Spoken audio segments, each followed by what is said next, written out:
emocionado al mismo tiempo por tener esta participación de Nélida, de parte de Huguito Escófano, de Huguito Flores, de Pedro del Prado y el mío.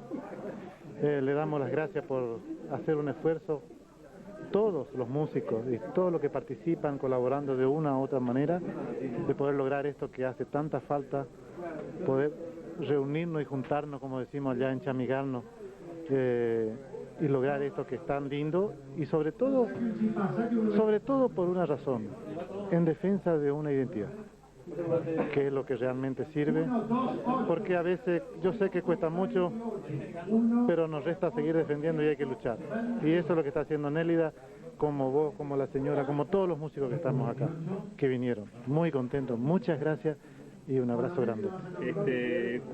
La actuación de ustedes para el país en sí, ¿para cuándo está programada? Nosotros teníamos que estar ya en este momento, voy a aclarar una cosa. El viaje nosotros a la China ya lo hicimos, ya vinimos de la China. Nosotros tenemos que ir a Israel ahora. El viaje de Israel se postergó para el principio de este año porque está cumpliendo casualmente Jerusalén los 3000 años. Entonces nosotros nos vamos dentro de 2 meses, estamos allá. ¿En sí los únicos embajadores de Argentina? Nosotros los viajes anteriores participábamos con una delegación del país, pero la intención esta que estamos haciendo es poder representar a la provincia de Corrientes, inclusive con parejas de baile y todo ese tipo de cosas. También, por supuesto, ir a Buenos Aires con tangos y, no sé, ese folclore de ellos.